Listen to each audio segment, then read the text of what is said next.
A wealthy real estate mogul met a poor cleaning lady in the most unlikely place, and what happened next changed both their lives forever. This isn't just a story about class divides and impossible odds. It's about second chances, redemption, and a love powerful enough to break down walls built from years of pride and prejudice. Before we begin, comment below and tell us where you're watching from, because this is one romance you'll never forget.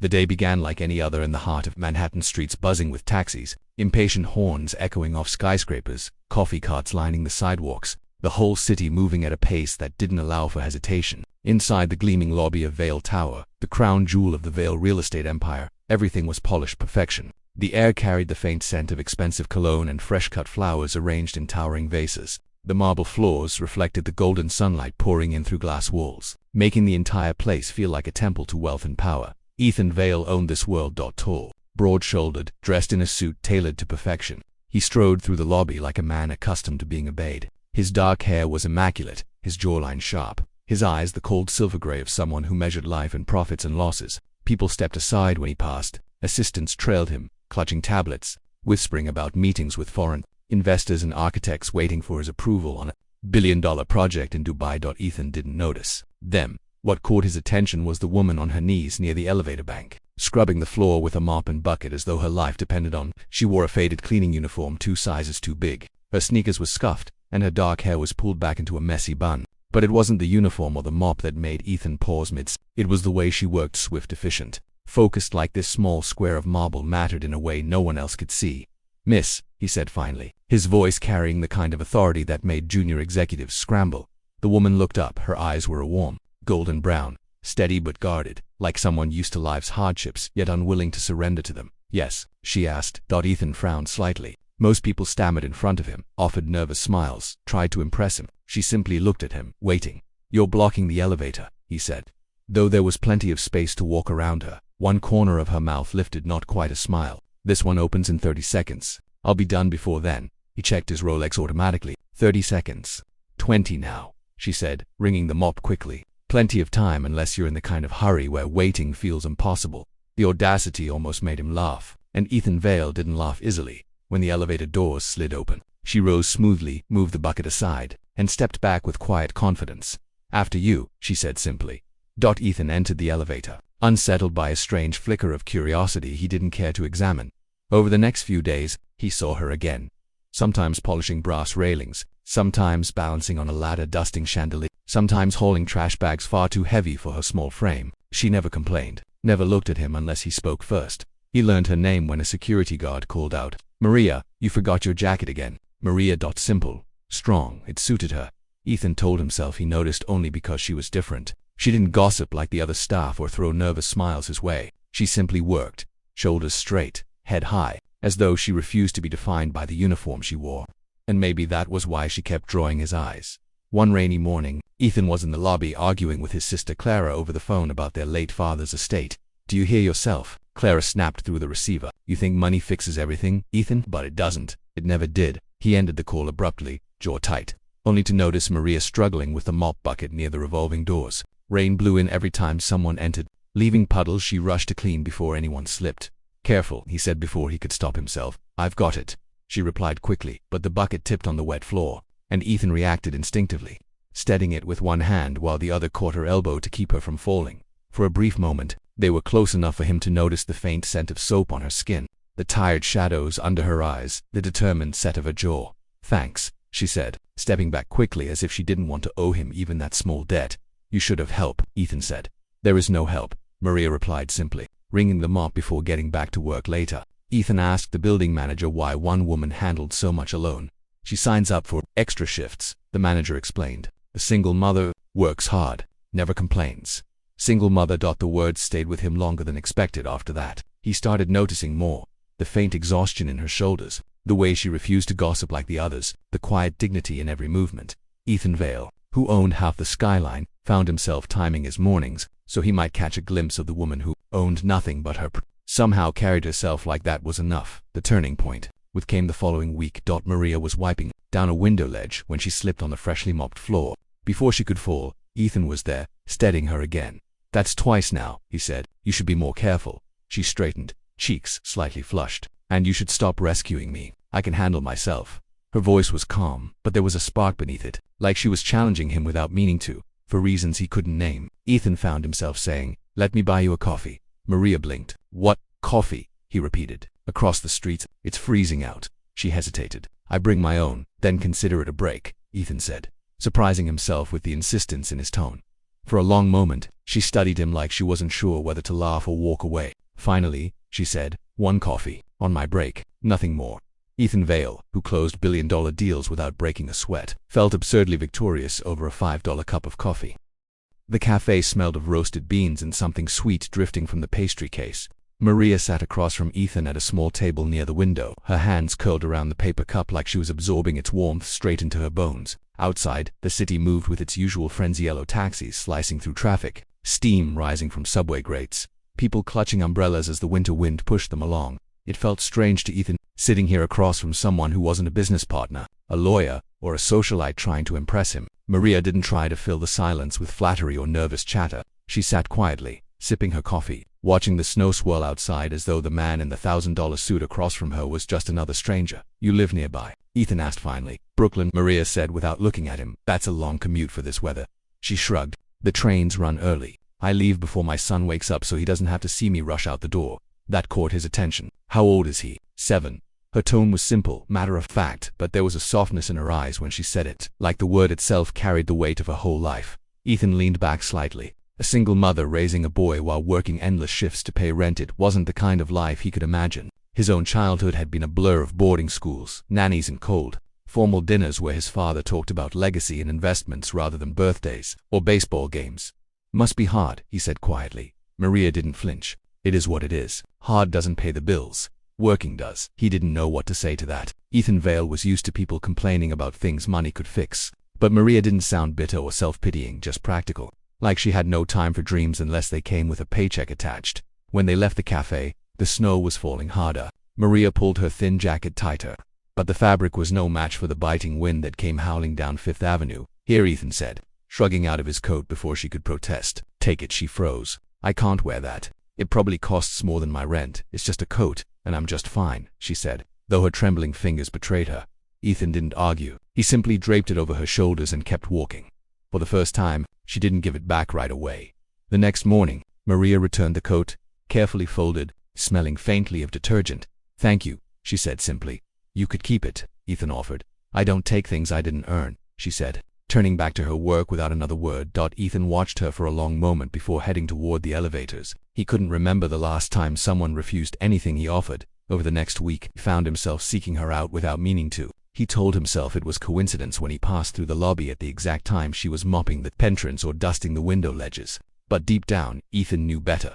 There was something about Maria he couldn't shake. She was proud, but not in a loud way. She carried herself with quiet dignity even when scrubbing floors on her knees. She didn't look at him with awe or calculation. She didn't look at him much at all, actually. And for a man used to being the center of attention everywhere he went, that was new. One afternoon he caught her on break near the service corridor, sipping from a thermos and checking her phone.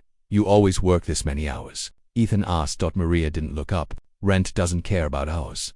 "You ever take a day off?" "Sometimes. When my son's sick." He hesitated before asking. "And his father?" She gave him a glance so sharp he almost regretted the question. "Not around." Ethan nodded slowly. He didn't push. That weekend, Clara cornered him at a family dinner. "Distracted," his sister said, watching him over the rim of her wineglass. "I'm fine," Ethan said. "You're never fine when you say it like that." Clara had known him his whole life. She could read him better than anyone else. "There's someone," she guessed. Ethan gave her a look. "It's not like that." "Of course it is," Clara said with a faint smile. "You're sitting here thinking about her instead of listening to me complain about father's lawyers, which means she's either trouble or important." Ethan didn't answer on Monday. Maria found herself working in one of the upper-floor conference rooms, polishing the long glass table while snow blew sideways against the windows. She didn't hear him come in until his reflection appeared beside hers in the glass. "You missed a spot," Ethan said lightly. Maria straightened, unimpressed. "You inspecting my work now?" "Just making conversation." "I didn't think you knew how." Ethan smirked despite himself. "Coffee again tomorrow?" Maria hesitated, then nodded. "Fine, but I'm paying this time." "You don't have to. I want to," she said firmly. The next day, she kept her word. They met at the same cafe, and Maria handed the cashier a few crumpled bills before Ethan could stop her. "Consider it even," she said, sliding his cup across the table. Ethan studied her for a moment. "You're always this stubborn." Only when people try to make me owe them things, Maria said simply. Their conversations stayed simple at first, weather, work, the insanity of New York traffic. But slowly, little pieces of Maria's life began to slip through. How her son Gabriel loved drawing superheroes. How she sometimes fell asleep on the subway after double shifts. How she dreamed of saving enough to move to a neighborhood where gunshots didn't echo at night. Ethan found himself listening more than he talked, drawn to the way she spoke without asking for pity. One evening, as the lobby emptied and the cleaning crew worked in the quiet, Maria heard footsteps behind her. "Do you ever think about doing something else?" Ethan asked, leaning against the doorway as she mopped the floor. "Like what?" "Anything. Something that isn't this." Maria wrung out the mopped expression, unreadable. "Dreams are expensive, and I can't afford hobbies that don't pay rent." Ethan nodded slowly, feeling something tighten in his chest. He, who had more money than he could spend in 3 lifetimes, was talking to a woman who measured life in bills and shifts and bus fares, and for the first time in years, Ethan Vale wondered if all his wealth had ever bought him anything that actually mattered. The snow kept falling outside, soft against the glow of streetlights. As Maria finished mopping the lobby and packed away her things, Ethan watched her go, a strange weight in his chest as he realized he didn't want the evening to end quite yet. Didn't want this conversation to be the last because there was something about her, something he couldn't name, that made him feel like maybe, for once, he actually wanted to. The next morning, Ethan arrived at the building earlier than usual. He told himself it was because of a conference call scheduled with investors in London, but deep down he knew better.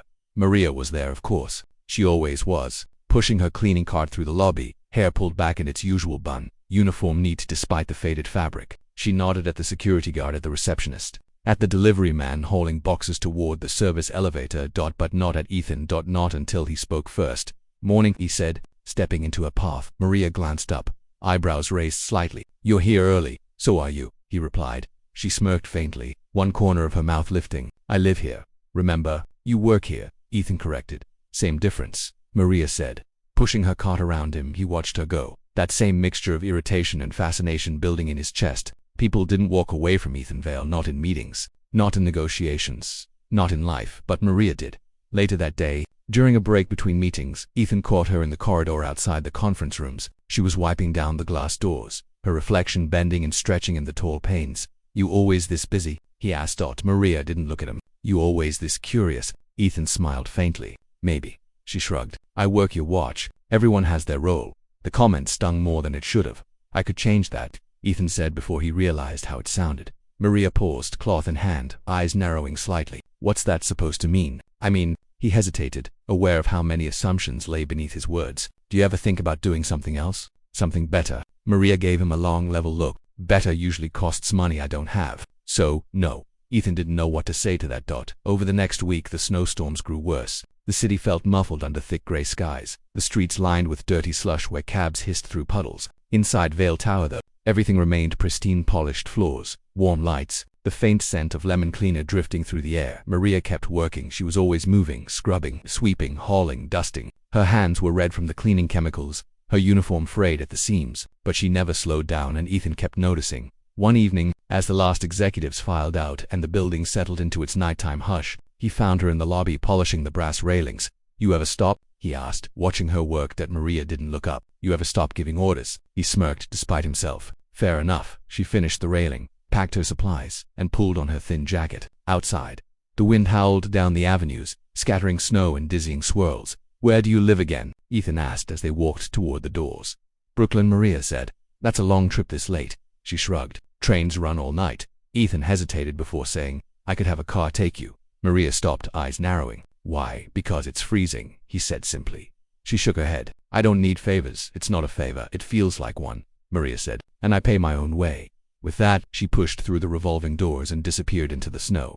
That night, Ethan sat in his penthouse apartment overlooking the city. Floor-to-ceiling windows wrapped around the living room, the skyline glittering like a million diamonds against the black winter sky. He had everything: space, warmth, comfort. Yet the apartment felt empty. He thought about Maria walking to the train in the freezing wind, about her son waiting in some small apartment across the river, about the pride in her voice when she said she paid her own way. For the first time in years, Ethan Vale wondered if money had ever bought him anything real. The next morning he tried again. "Coffee?" he asked when he found Maria in the lobby. She hesitated, then sighed. "Fine, but I'm paying this time." Ethan smiled faintly. "We'll see at the cafe." Maria handed the cashier a few wrinkled bills before Ethan could stop her. "Consider it even," she said, sliding his cup across the table. Ethan studied her in the soft cafe light. "You always this stubborn. Only when people try to make me owe them things," Maria replied. "You think coffee creates debt. I think kindness sometimes comes with strings," she said. Ethan leaned back. "And you don't like strings. I have enough tying me down," Maria said simply. They talked longer this time. Maria told him about Gabriel, how he loved drawing superheroes, how he hated math homework, how he asked too many questions at bedtime because he didn't want to fall asleep yet. Ethan listened, surprisingly interested. He wasn't used to hearing about children, about simple things like bedtime stories and crayon drawings. His world was all deadlines and contracts, numbers and signatures. "What about you?" Maria asked finally. Ethan blinked. "What about me? Any family?" He hesitated. "My sister Clara. She lives uptown. Parents gone," he said shortly. Maria didn't press start when they left the cafe. The snow had stopped, leaving the streets hushed and white under the glow of the streetlights. Ethan walked her to the subway entrance without offering rides or coats this time. Maria pulled her jacket tighter, nodded her thanks, and disappeared down the stairs. Ethan stood there for a long moment, watching the spot where she'd gone, feeling something he hadn't felt in years, a kind of quiet he couldn't name. The next day, the building manager approached him. "Mr. Vale," the man said nervously, "about the cleaning staff there's been talk." Ethan repeated, "Some of the workers think Maria's getting special treatment." Ethan frowned. "Because I bought her coffee." The manager shrugged. "People notice things." Ethan didn't like the implication. Not because it wasn't true he was noticing her more than he should, but because he didn't want Maria to pay for it with gossip. He didn't want to make her life harder that evening. As Maria packed up her cleaning cart, Ethan stopped her. "Do people give you trouble?" he asked. She looked puzzled. "Trouble? For, talking to me?" Maria smirked faintly. "Let them talk. I don't care." "You should," Ethan said. "This building runs on gossip." Maria shrugged. "I run on rent money. Their opinions don't pay it." Ethan almost laughed, but later that night, sitting in his silent apartment with the skyline glittering beyond the windows, Ethan realized something unsettling. He wanted to know more. About her life, her son, her past, about the walls she kept so carefully around herself, and maybe, just maybe, about what it would take to break them down. Over the next several days, Ethan found himself thinking about Maria more than he wanted to admit. He told himself it was curiosity. That was all. She was different from everyone else in his world. She didn't chase him for favors or attention, didn't try to impress him, didn't even seem particularly interested in knowing who he really was beyond the man who owned the building. But deep down, he knew it wasn't just curiosity anymore. It was the way she looked at life, like she expected nothing, demanded nothing, yet carried herself with the quiet strength of someone who had survived storms without ever asking for an umbrella. And Ethan, who had spent his life surrounded by people who measured worth in money and power, found that strength magnetic. One evening, as the building emptied and the last suits filed out into the winter night, Ethan spotted Maria in the lobby, gathering her cleaning supplies. "Coffee?" he asked casually. Maria glanced at the clock. "You drink more coffee than anyone I've ever met." "Maybe I just like the company," Ethan said before he could stop himself. She paused, studying him like she was trying to figure out what game he was playing. But there was no game, and somehow she seemed to realize it, because after a moment she said, "Fine, but I'm bringing my own this time." They ended up on a bench across the street, paper cups steaming in their hands as traffic hummed around them. "You work too much," Ethan said finally. Maria snorted softly. "You own half the city. You probably work more than I do." "That's different," Ethan said. "Why?" "Because you wear a suit." He smirked faintly. "Something like that." Maria leaned back against the bench. "Work is work. You sell buildings. I scrub their floors. Same hours, different paychecks." He didn't know whether to laugh or wince at the bluntness in her voice. For the first time, Maria told him about her son in more detail. "Gabriel's smart," she said, her voice softening in a way Ethan hadn't heard before. "Too smart sometimes. He asks questions I can't always answer. Like what? Like why we live where we live, why other kids have bigger houses, why I'm always tired." She smiled faintly. "I tell him we have everything we need. It's not a lie, exactly, just not the whole truth." Ethan was quiet for a long moment. He thought about his own childhood, about long, cold hallways and mansions that never felt like home, about a father who measured love in achievements and balance. She'd thought maybe money didn't fix everything after all. The next day, Ethan asked his assistant to find a coat in Maria's size, something warm, sturdy, when he tried to give it to her that evening. She shook her head immediately. "I told you," Maria said firmly. "I don't take things I didn't earn. You'd rather freeze." "I'd rather keep my pride," she said simply, turning away before he could argue. Ethan stood there holding the coat like an idiot, feeling something unfamiliar twist in his chest. The gossip in the building grew louder after that. People whispered when Maria walked by. The security guard gave Ethan a curious look one morning. Even the receptionist smirked knowingly when the two of them stepped into the same elevator. Ethan hated it, not because he cared what they thought about him, but because he knew Maria didn't need extra problems in her life. She already carried enough on her shoulders. Does it bother you? Ethan asked her one afternoon as she wiped down the lobby windows. Maria didn't even look at him. What, the talk? The gossip? She shrugged. People always talk. It's cheaper than therapy. Ethan almost smiled. Almost a week later, he saw her talking to a man outside the building, tall, shaggy coat, rough around the edges. Ethan watched from the lobby as the man gestured sharply, his face tight with anger. Maria kept her voice low, her posture calm, but even from a distance Ethan could see the tension in her shoulders. When the man finally left, stomping toward the subway, Ethan stepped outside. Who was that? He asked carefully. Maria glanced at him, expression guarded. Gabriel's father. Ethan's jaw tightened. He'd given you trouble. Nothing I can't handle, Maria said shortly, heading back inside, but the look in her eyes told him it wasn't nothing at all. That night, Ethan couldn't stop thinking about it. He imagined Maria in that small apartment in Brooklyn, raising a boy on her own while dealing with an ex who looked like trouble. He imagined the long hours, the bills piling up, the exhaustion etched into her face. And for the first time in years, Ethan Vell, who negotiated billion-dollar deals without losing sleep, felt completely, utterly helpless. The next morning he found her in the lobby before her shift started. Maria, he said, stepping into her path. She looked at him warily. What does he bother you often? The father. Maria's eyes flicked away. Sometimes. Ethan's jaw tightened. If he's threatening you, he's not, she said quickly. Not really. Just angry. At life. At me. At himself. I don't know. Ethan wanted to push, to demand answers, but the look on her face stopped him. This wasn't his business. And yet, he wanted it to be later that week. They had coffee again. Maria told him more about Gabriel, about how he wanted to be an astronaut, about how he hated carrots but loved comic books, about how he drew superheroes with capes bigger than buildings. You talk about him a lot, Ethan said. Maria smiled faintly. He's my whole world. Something about the way she said it made Ethan's chest ache. When they left the cafe, the wind cut sharp down the avenue. Maria's jacket flapped thinly around her as she walked toward the subway. Let me drive you home, Ethan said impulsively. Maria stopped. Why? Because it's late. And cold. And because I want to. She studied him for a long moment before shaking her head. I'm fine. Ethan watched her disappear into the subway again, feeling like he was losing a battle he didn't even understand yet that night. Staring out at the glittering city from his penthouse, Ethan realized something had shifted. This wasn't just curiosity anymore. He wanted to know her.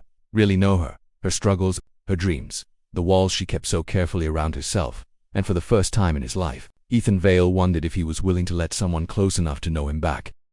The following week brought clearer skies, though the wind still carried winter's bite through the streets of Manhattan. Inside Vale Tower, everything gleamed as always, floors polished to mirrors, elevators whispering smoothly up and down, suits clicking across marble with practiced precision. But for Ethan, the building felt different. Maybe it was because he had started noticing the small things, how Maria always came in before dawn, how she checked her phone during breaks with a faint smile that had to be for her son, how she moved like someone with no time to waste but who still carried herself with quiet dignity.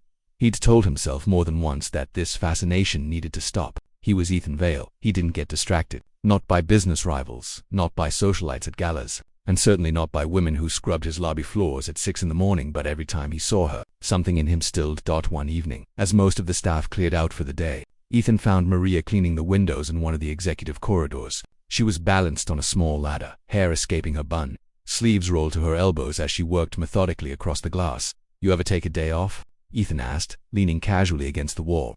Maria didn't even glance at him. You ever stop talking? He smiled faintly. Not often. She climbed down the ladder, gathering her supplies. What do you want, Mr. Vale? Coffee, he said automatically, then added, or dinner. Maria froze for just a second. Dinner. There's a place 2 blocks away, Ethan said. Quiet. Good food. I don't think so, Maria said, stuffing cleaning rags into her cart. Why not? Because people like you don't have dinner with people like me, she said simply, pushing the cart toward the elevator. Ethan watched her go, feeling that stubborn streak of hers slam against the part of him that wasn't used to hearing no.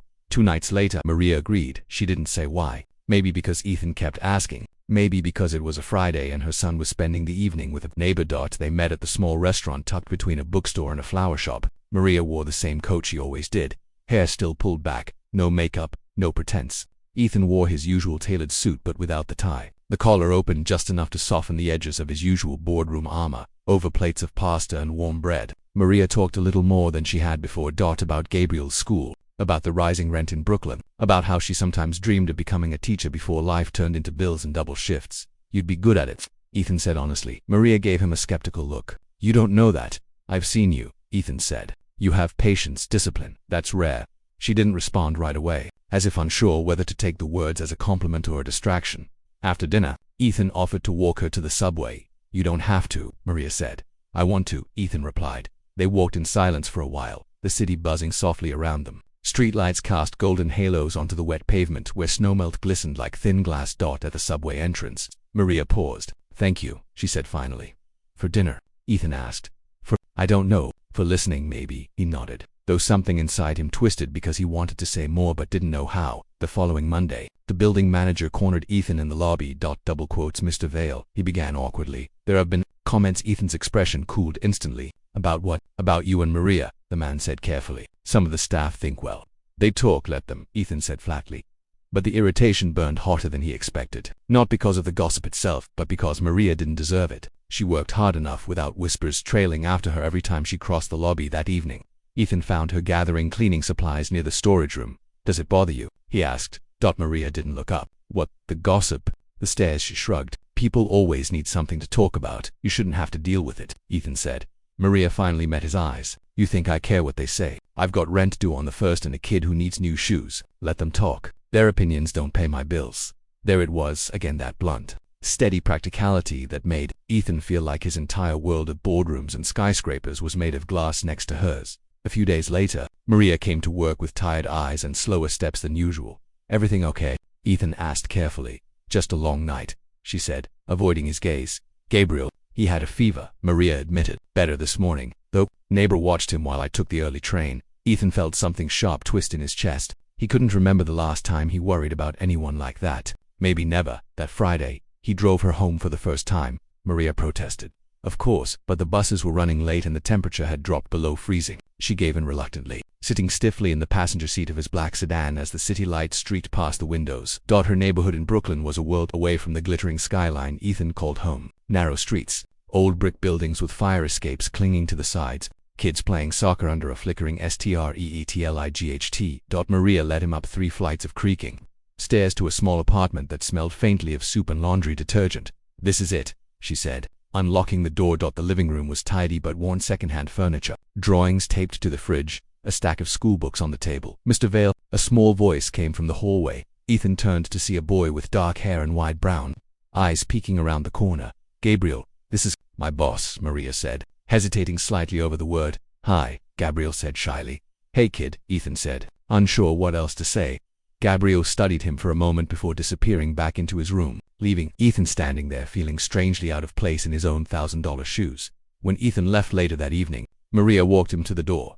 "Thank you," she said again. "For the ride, for everything," Maria said quietly. Ethan nodded, though the words he wanted to say hovered unsaid between them, caught somewhere between caution and something that felt dangerously close to longing. That night, back in his penthouse, Ethan couldn't stop picturing the tiny apartment with its peeling paint and Gabriel's drawings on the fridge. He thought about Maria working 2 shifts to keep the lights on, about the way she squared her shoulders like the whole world was hers to carry alone, and for the first time, Ethan Vale wondered if maybe, just maybe, he wanted to help carry it. Winter finally began to loosen its grip on New York. The snowbanks shrank into gray puddles along the curbs, the air lost its bite, and the city's energy shifted toward the promise of spring. But inside Ethan Vale's head, the weather hardly mattered by it because Maria occupied his thoughts more and more. He told himself it was just curiosity, but he didn't believe that anymore. Not after the night he saw Gabriel's drawings taped to the refrigerator door, not after driving through Maria's neighborhood and realizing how far her world was from his own. Ethan Vale had spent his life building towers of glass and steel that touched the clouds, but somehow, standing in that tiny apartment with its chipped paint and warm lamplight, he felt smaller than he ever had in the tallest penthouse suite. Maria kept her boundaries. She still refused favors she didn't ask for, still insisted on paying for every coffee, still met Ethan's gaze with the same steady calm no matter how much gossip hummed through the building. But things had shifted since the night he met Gabriel. Maria spoke about her son more often now, about his teachers, his love for drawing, the way he was obsessed with superheroes because they always saved the day. One afternoon, Ethan left a set of professional drawing pencils at the front desk with Gabriel's name on the package. No note, no explanation. The next morning, Maria confronted him. "He doesn't need charity," she said firmly. "It's not charity," Ethan said. "It's encouragement." Maria's eyes softened despite herself. "You can't just fix things with money, Mr. Vale." Ethan nodded slowly. "I'm starting to realize that." That evening they shared dinner again. This time, Maria chose the Place, a small family-run diner near her apartment, the kind of place with cracked vinyl booths, a bell over the door, and a waitress who called everyone honey. Ethan stuck out like a diamond in a pile of pebbles. But Maria didn't seem to care. "Best pie in the city," she said. Sliding a menu toward him, Ethan smiled faintly. "I'll take your word for it." Over plates of meatloaf and mashed potatoes.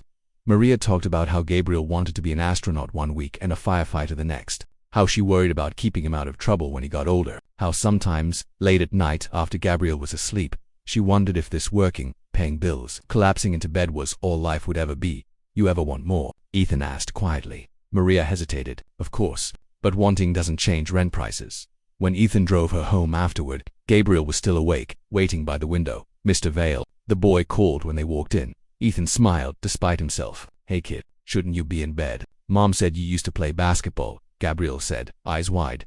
"Long time ago," Ethan said. "You any good?" Maria smirked faintly. "He probably had people paid to let him win." Ethan laughed. A real laugh this time.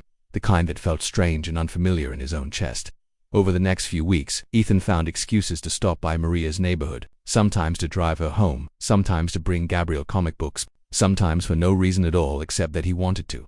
Maria protested at first, but slowly, the walls she kept so carefully round herself began to crack, not because with the gifts or the dinners or the rides home, but because Ethan really listened to her stories about growing up in Queens with 3 siblings in a 2-bedroom apartment. To the way she described Gabriel's first day of kindergarten like it had been the proudest moment of her life. To her quiet admissions about fare, about bills, about the neighborhood, about whether she was enough for her son, Ethan Vale, who lived in a world of boardrooms and billion-dollar contracts, found himself sitting in a tiny kitchen in Brooklyn listening to a single mother talk about homework and grocery prices, and realized he didn't want to be anywhere else. One evening, as they walked back from the diner, Maria paused on the sidewalk. "Why are you doing this?" she asked suddenly. "Doing what?" Ethan said. "All of this," Maria said. "The dinners, the rides, everything." Ethan looked at her, really looked at her, the street light casting a warm glow over her tired but steady eyes. "Because I want to," he said simply. Maria shook her head like she didn't believe him. "People like you don't just help people like me. Maybe people like me have been helping the wrong people," Ethan said. For a moment, neither of them spoke. The city buzzed softly around them, a taxi horn in the distance, footsteps on the sidewalk, the rumble of the subway under their feet. Then Maria said, almost reluctantly, "Gabriel likes you." Ethan smiled faintly. "Yeah, he doesn't like many people," Maria said. The next weekend, Ethan took them both to the Natural History Museum. Gabriel darted from the dinosaur skeletons to the space exhibit, eyes wide, questions spilling out faster than anyone could answer. Maria watched her son with a quiet smile that made something twist in Ethan's chest. "You ever get tired?" Ethan asked softly as Gabriel ran ahead. "Of what?" "Doing this alone," Ethan said. Maria didn't answer right away. Then she said, "I don't have time to get tired." That night, after Ethan drove them home, Gabriel fell asleep on the couch halfway through a superhero movie, but Maria draped a blanket over him, her expression soft in the glow of the television. Ethan stood in the doorway, watching her. "You're good with him," Maria said quietly. Ethan shook his head. "I don't know anything about kids." "Doesn't matter," Maria said. "He likes you anyway." Ethan felt something warm spread through his chest at the words. On the drive back to his penthouse, Ethan thought about how strange it was how a woman with nothing had somehow filled the empty spaces in his life without even trying. 7-year-old with wide eyes and superhero drawings on the fridge made his luxury apartment feel colder than ever. And how, for the first time, Ethan Vale wondered if everything he thought mattered actually did. Spring arrived in Manhattan with sudden warmth that made the city bloom overnight. Caf tables spilled onto sidewalks, taxi windows rolled down, and Central Park filled with people shedding winter's layers to bask in the sun. But for Ethan Vale, the change in weather didn't matter as much as the changes happening. Inside him, he found himself taking calls from his car instead of the office, just so he could swing by Maria's neighborhood afterward. He left work early more often, something his assistants whispered about like it was a sign of the apocalypse. The man who once lived for profit margins and expansion plans now lived for the sight of Maria, laughing softly at something Gabriel said, or for the quiet conversations they shared over late-night coffee in her kitchen while the boy slept. In the next room, he told himself it wasn't serious, couldn't be, they were too different. But every time Maria looked at him with those steady brown eyes, something in his chest shifted in a way he couldn't control. One evening, Ethan arrived at the apartment to find Maria pacing the small living room while Gabriel sat at the table. "Coloring everything okay?" Ethan asked, stepping inside. Maria stopped pacing. "His father came by earlier." Ethan's jaw tightened. "What did he want?" "Money," Maria said flatly. "Like always." "Did he threaten you?" Maria shook her head. "No, just shouted a lot." She glanced toward Gabriel, lowering her voice. "I don't want him around when he's like that." Ethan felt a slow burn of anger rise in his chest. You should call someone if I can handle it, Maria interrupted, though her voice lacked conviction. Ethan studied her for a moment, then nodded slowly. But the thought of Maria dealing with that man alone didn't sit right with him. Not at all. A few days later, Ethan pulled some strings, quietly, discreetly. Maria never knew about the conversation he had with a lawyer friend who specialized in custody cases. She didn't know Ethan arranged for someone to explain her rights, to make sure Gabriel's father couldn't just barge in demanding money or disrupting their lives. When Ethan hinted at it one evening, Maria frowned. "You went behind my back?" she asked. "I was trying to help," Ethan said carefully. "I didn't ask for help," Ethan sighed. "Maria, you shouldn't have to do everything alone." Her arms crossed over her chest. "I've been doing it alone for 7 years. We're fine." But the crack in her voice told him maybe they weren't as fine as she wanted to believe. Despite the tension, they still had dinner together that week.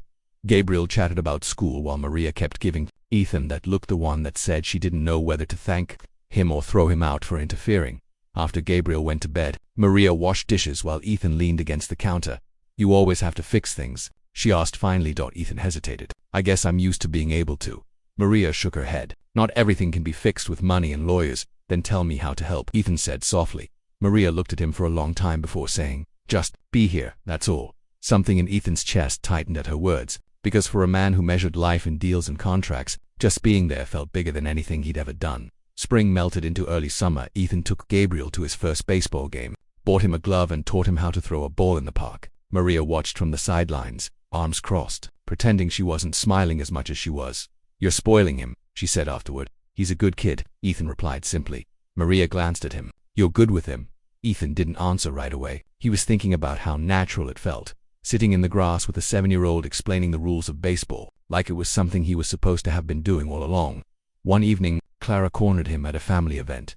"You've been different lately," she said, sipping her wine. "Different how?" Ethan asked. "Less ice sculpture, more human." Ethan gave her a look. "Thanks, I guess," Clara smirked. "So, who is she?" When Ethan didn't answer, Clara's eyebrows shot up. "Oh, it's serious." Ethan didn't deny it.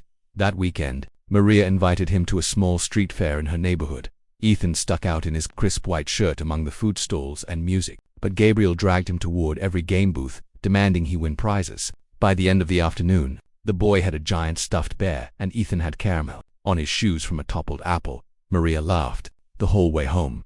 Ethan decided he wanted to hear that sound more often. But reality came crashing back a few nights later. Gabriel's father showed up again, this time angrier than before. Voices rose in the hallway outside the apartment. Ethan, arriving with dinner bags in his hands, stepped into the middle of it without hesitation. "Problem?" he asked coolly. The man glared at him. "Who the hell are you?" "Someone who doesn't like seeing a kid scared," Ethan said evenly. Gabriel's father sneered. "You think money gives you the right to?" "Money has nothing to do with it," Ethan interrupted, his tone sharp enough to cut. "Leave now." The man left after a few more shouted words, but the tension lingered like smoke. Maria sank onto the couch after locking the door, rubbing her forehead. "I'm sorry," she murmured. "You have nothing to apologize for," Ethan said firmly. She looked at him then, really looked at him, like she was seeing past the suit and the car and the penthouse for the first time, and Ethan realized he wanted her too. Later that night, after Gabriel fell asleep, Maria sat at the kitchen table while Ethan stood by the window. "You didn't have to step in," she said softly. "Yes," Ethan said, "I did." For a long moment, neither of them spoke. The city hummed outside, distant and restless, while inside the small apartment something unspoken shifted between them, something neither of them was quite ready to name. When Ethan left, Maria walked him to the door. "Good night," she said quietly. "Good night, Maria," Ethan replied, but the word felt heavier than it should have, because he knew somewhere between coffee cups and baseball games and late-night arguments that he was already in far deeper than he planned to be. Summer settled over New York like a warm blanket.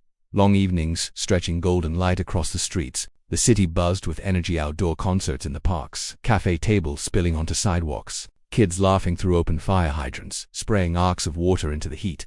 For Maria, life hadn't gotten easier exactly, but it felt different. Maybe because Gabriel smiled more these days, his superhero drawings now filled with blue skies instead of monsters and storms. Maybe because the man who owned half the skyline somehow kept showing up in their small corner of Brooklyn with dinner in one hand and comic books in the other.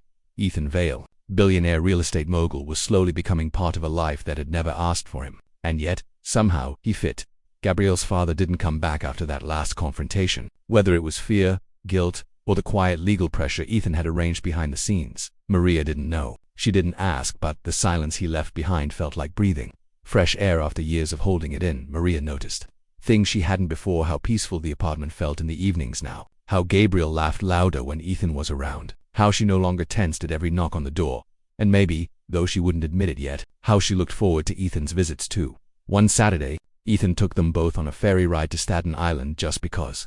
Gabriel had never been on a boat before.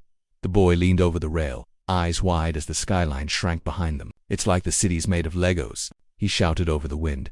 Maria laughed, the sound carried away by the waves. Ethan watched her for a moment, something warm unfurling in his chest. She looked different when she laughed like that, lighter somehow, as if the weight she carried every day loosened its grip just enough to let the sun in that evening. After Gabriel fell asleep on the couch again, Maria found Ethan in the tiny kitchen washing dishes like he belonged. "There, you don't have to do that," she said softly. "I want to," Ethan replied. Maria leaned against the counter, arms crossed. "You always want to fix things, don't you?" Ethan dried his hands, meeting her gaze. "Not fix, maybe. Just be part of them for a moment." Neither of them spoke. The apartment was quiet except for the hum of the refrigerator and Gabriel's soft breathing from the other room. Then Maria said, almost reluctantly, "I'm not used to this." "To what?" "Someone staying," she admitted. People usually leave. Ethan's chest tightened at the words. He stepped closer, not enough to crowd her, just enough so she could see the sincerity in his eyes. "I'm not going anywhere," he said quietly. It wasn't a declaration of love. Not yet.